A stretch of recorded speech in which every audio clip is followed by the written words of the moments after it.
আসসালামু আলাইকুম। শুরু করছি মহান আল্লাহর নামে। আজকে জুনের 1 তারিখ, আর 1 মাস সময় আছে। আপনারা যারা 2024-25-এর কর বর্ষে কর প্রদান করবেন, অর্থাৎ এই গত অর্থ বছরে রানিং যেটা আর কি, জুন পর্যন্ত যে অর্থ বছর, এই ক্ষেত্রে অর্থ বছরের কর বর্ষ হচ্ছে সামনের 24-25। সেক্ষেত্রে এখনই সময়, আপনার আর 1 মাস সময় আছে। এর মধ্যে আপনাকে যে কোনো খাতে বিনিয়োগ করতে হবে, তাহলে আপনি কর ছাড় পাবেন। কর রেয়াতযোগ্য বিনিয়োগের খাতসমূহ আমি একটু বলে দিচ্ছি, ওগুলো কী কী।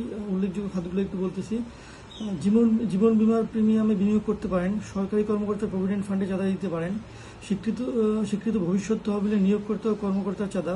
কল্যাণ তহবিলে গোষ্ঠী বীমা তহবিলে চাঁদা। সুপার অ্যানুয়েশন ফান্ডে প্রদত্ত চাঁদা।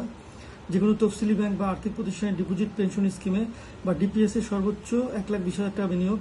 যে কোনো সিকিউরিটিজ ক্রয়ে 5 লাখ টাকা বিনিয়োগ।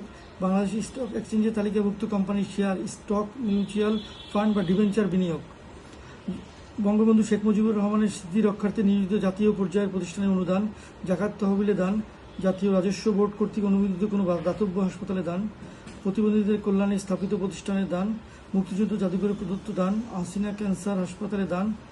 ICDDRBতে প্রদত্ত দান। CRP সাভারে প্রদত্ত দান। সরকার কর্তৃক অনুমোদিত জনকল্যাণমূলক বা শিক্ষা প্রতিষ্ঠানে দান। এশিয়াটিক সোসাইটি বাংলাদেশে দান। ঢাকা আলসিনা মিশন ক্যান্সার হাসপাতালে দান। মুক্তিযুদ্ধের স্মৃতি রক্ষার্থে নিয়োজিত জাতীয় পর্যায়ে কোনো প্রতিষ্ঠানে অনুদান।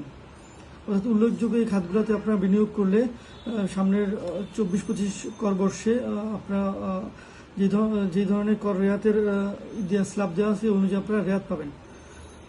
সো আশা করবো আমরা এই 1 মাসের মধ্যে আপনারা আপনাদের সর্বোচ্চ বিনিয়োগটা করবেন, যাতে আপনারা ভালো ধরনের কর ছাড় পেতে পারেন। আজকের আলোচনা এই পর্যন্তই। সবাই ভালো থাকবেন, সুস্থ থাকবেন, এই কামনা বিদায় নিচ্ছি। আল্লাহ হাফেজ।